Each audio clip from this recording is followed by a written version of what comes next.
It's that time again, another new character. So, looks like we got, Bo-Katan Cries. So let's see. Hey everyone. That girl, the fierce night owl agent, Death Watch lieutenant, and once upon a time Darksaber wielder, marks her arrival to the Hall Tables by calling on Mandalorians to unite and battle. A firm believer in the martial history of Mandalore, Bo-Katan Cries is usually well positioned to recruit allies to further her objectives and dispense of her enemies. Bo-Katan Cries stands ready to provide leadership and synergy for the Mandalorian faction by calling them to assist, providing valuable protection bonuses, dispelling debuffs, and granting critical damage increases. She also has the ability to inflict daze on vulnerable on enemies, increasing the effectiveness of any band of Mandalorians she is leading. Add Bo-Katan Crais to your roster of heroes by completing her all-new marquee event and help her claim her rightful place in Mandalorian history. Additionally, Canderous Ordo's unique ability, Mandalorian Veteran, and Sabine's special, Demolish, have been updated to synergize with the Mandalorian tag in addition to existing factions. That's kind of sexy. Making them a little bit better just because of the Mandalorian stuff. Canderous is the funniest Mandalorian, because, like, everyone else has armor, and he doesn't. He's just a guy with a big, huge gun. Anyhow, let's go see the developer insight on her. So, here it is. Light side, attacker, leader, Mandalorian scoundrel, blah, blah, blah, blah, blah, unite the clans, cool. Mando, Beskar, Armor, Django, Sabine, and Canderous. Again, hey everyone, blah, blah, blah. Oh, I already read all this, right? She's leading, add Bo-Katan, blah, blah, blah. Additionally, Canderous is, yep, we already read that. Okay. So, the basics. Bo-Katan is a Mandalorian leader that unites fellow Mandalorians and rallies them to assist. She creates a strong foundation to build a Mandalorian squad by providing recovery and a number of ways to assist each other. Bo-Katan was created with other Mandalorians in mind, and each part of her kit synergizes with different existing Mandalorians. Maybe that's kind of cool. Makes her a little bit more versatile, also makes the other Mandalorians a little bit more useful in their own unique ways, so it's kind of cute. While the Armorer's leader ability provides the Mandalorian squad with a more defensive option, Bo-Katan's kit focuses the squad in a far more offensive direction. That's good too. Yeah, Armorer, like it says, all about defense. She's more about, let's go, balls to the wall. Each Mandalorian is granted ancestral armor, which dispels all debuffs. You gain defense up, tenacity up, and top for 2 turns. This cooldown is not shared between the units.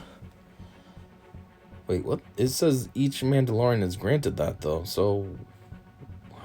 What? How is it not shared between the units? I don't get what that means. Inspiration. Bo-Katan's kit was inspired by her appearance in Clone Wars, Rebels, and The Mandalorian. She uses her iconic Westar 35 blaster pistols. The animation for her special on Crippling Strike was based on her escape from the throne room in the Clone Wars TV show by lobbing a grenade to cover her tracks, and it apparently dazes the enemy squad. I mean, appropriately. I was gonna say, why does it say apparently? That don't make sense. What is it, that apparently kid from YouTube? Apparently, I really like to be on roller coasters because apparently I've never been on TV. I don't know if I can actually put the clip in or if they'd be like, oh, that's copyright because that's not your kid and that's not you. So if I just quote him, hopefully we're good. Anyhow, her leader ability, Unite the Clans, is based on her appearances in Rebels and The Mandalorian, where she's focused on reclaiming Mandalore. We have yet to see Bo-Katan fight with the Darksaber, though it is heavily implied that she has at some point. There are limited references for what that would look like. It's heavily implied. I don't think it's heavily implied. I think it's more than that. Heavily implied is kind of like hinting.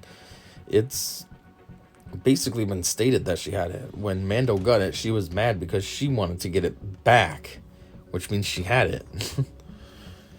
So, anyhow, strategy tips. Unsurprisingly, the Mandalorians create the core of this squad. The Mandalorian Beskar armor can easily build stacks of whistling birds from all the extra assists from Bo-Katan's unique and leader ability. Jango Fett and Canderous Ordo are also strong allies, as each attack heals the Mandalorian allies with Bo-Katan's unique Strugger together. That almost sounds like Rise Together, the one Hera's move. I wonder, I don't know, I'm just saying based on the name, that's what it makes me think of, but I wonder if it does have any type of similarities. Anyhow, the Armorer can use her Mass Assist ability to provide a very strong heal to the entire squad while dealing a large amount of damage. That's good. Big heal and big damage. Usually big heals like Barris come with no damage, and as Arnold says, her lightsaber is a wet noodle. Or, the big attackers usually don't have healing abilities, so this could be kind of sexy. Let's see, what else we got? The protection up from the Armorer's lead. Our survival is our strength. Scales with additional max protection from Stronger Together. What? Sounds like a ton of protection. It scales with the addition. We'll have to see the kit reveal to see what that's all about, but sounds like it could be juicy. Bo-Katan herself is a strong damage dealer, particularly when called to assist, but you'll want to keep her alive as a good amount of her effectiveness comes from Stronger Together healing Mandalorian allies. Fuck. What is this, M&M? The Mandalorian tag has been added to several abilities to help cement the synergies between these units. Canderous Ordo, unique number 1 Mandalorian veteran. At the start of the battle, Canderous gains 10% health, steal. That came out weird. Why did I put a gap there? Gains 10% health, steal, and potency for each Old Republic Mandalorian and Scoundrel ally. Whenever Canderous deals damage to an enemy, he inflicts a damage over time effect for 2 turns. Oh, so that actually just sounds like... I bet you what it was before was just all that stuff for each Old Republic and Scoundrel. Now they just added Mandalorian, so it really doesn't do anything different. That's kind of disappointing. Sabine Wren, special number 2, Demolish. Deal physical damage to all enemies, stagger them for 2 turns, and expose target enemy for 2 turns. For each active Mandalorian and Phoenix ally, deal plus 15% more damage and expose random enemy. Mandalorian and Phoenix allies gain critical chance up and offense up for 2 turns. If this attack scores a critical hit, reduce Sabine's cooldowns by 2. This attack can't be countered or evaded. Alright, here's the thing with Sabine. Sabine's actually a pretty good character. She has some pretty solid attacks that actually can do some serious damage. But she never really gets used because typically she was only useful in a Phoenix squad. And she's the oddball. You don't want her because Hera's ability puts everybody's unique together. And Sabine's unique is the worst. It doesn't really matter. You have... Ezra with offense up, stacking. You have Chopper with heals. You have what's his name? Kanan with protection up. You have you have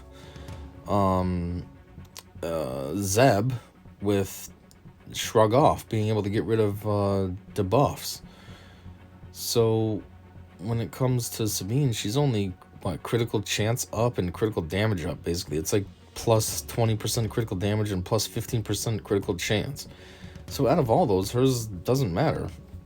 But now that she has this newfound synergy with Mandalorians and with Bo-Katan sounding like she's all about offense, those two could actually be awesome together. And then partner in the Armorer. I keep thinking Beskar. The Armorer. That could provide some pretty solid synergy. And then you have Canderous. Now, he has the potential to put up huge numbers. Mine sucks. I must have him modded weird or something. But I know he can. Plus, he's got that move where he just keeps going and going. He takes five turns in a row. Now put him with Bo-Katan and have all the offensive bonuses. Now he might be hitting pretty solidly. And that's 4 characters right there that are solid. Add in some other Mandalorian and you got a pretty good team overall. But my point is, though, is Sabine might be able... now all her bonus things that it says here was only for Phoenix before, but now it's also for Mandalorian, so that would help the team. So she might have some newfound fame and extreme usability, which could be pretty cool. Anyhow, when Bo-Katan uses her basic, Practice Aim, she inflicts vulnerable for 1 turn if it's her turn. Otherwise, she deals 50% more damage if it's not her turn. The squad can no longer benefit from the recovery from Bo-Katan's unique Stronger Together if she is defeated. Yeah, that's kind of like Barasafi. When she dies, you don't get the heals off of criticals anymore. Ooh, look at her. Bo-Katan cries from the Mandalorian. A long picture. Alright, well, that's it for developer insight and the announcement in the game. So stick around and be sure to check out the kit reveal as well to learn a little bit more about what Rise Together and all that does, or Stronger Together and all that does. And until then, I said see ya.